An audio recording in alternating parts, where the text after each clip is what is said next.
Thomas the tank engine wouldn't stop being a nuisance. Night after night he kept the other engines awake. I'm tired of pushing coaches. I want to see the world.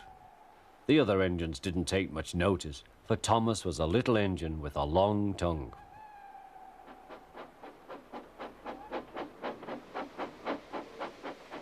But one night, Edward came to the shed. He was a kind little engine and felt sorry for Thomas. "I've got some trucks to take home tomorrow. If you take them instead of me, I'll push coaches in the yard." "Thank you," said Thomas. "That will be nice." Next morning, Edward and Thomas asked their drivers, and when they said yes, Thomas ran off happily to find trucks.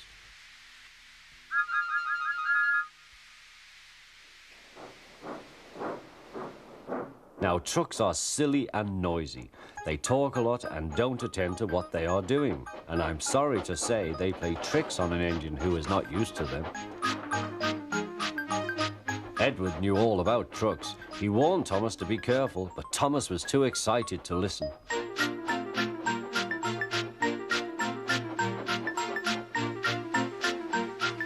The shunter fastened the coupling, and when the signal dropped, Thomas was ready. The guard blew his whistle. "Peep, peep," answered Thomas, and started off. But the trucks weren't ready. "Oh, oh, oh," they screamed. "Wait, Thomas, wait." But Thomas wouldn't wait. Come on," he puffed.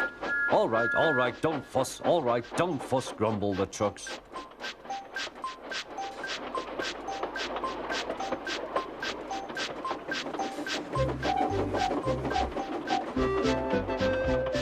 Thomas began going faster and faster.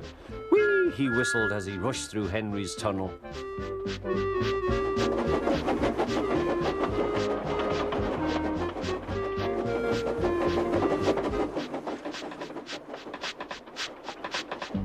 "Hurry, hurry," called Thomas. He was feeling very proud of himself, but the trucks grew crosser and crosser.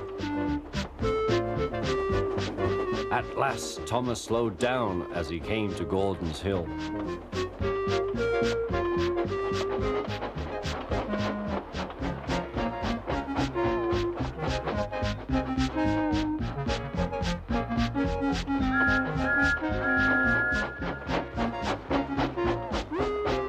"Steady now, steady," warned the driver as they reached the top.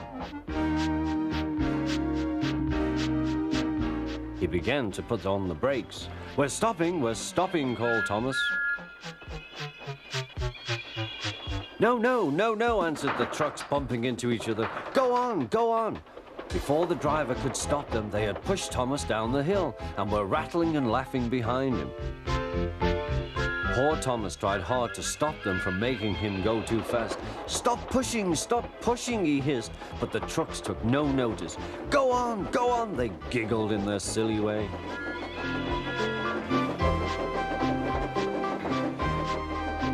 "There's the station. Oh dear, what shall I do?" he cried. He rattled straight through and swerved into the goods yard.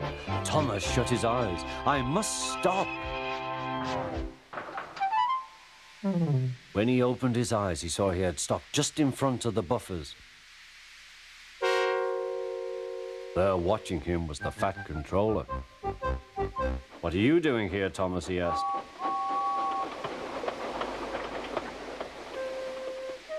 "I brought Edward's trucks," Thomas answered. "Why did you come so fast?" "I didn't mean to. I was pushed," said Thomas. "You've got a lot to learn about trucks then, little Thomas. After pushing them about here for a few weeks, you'll know almost as much about them as Edward. Then you'll be a really useful engine."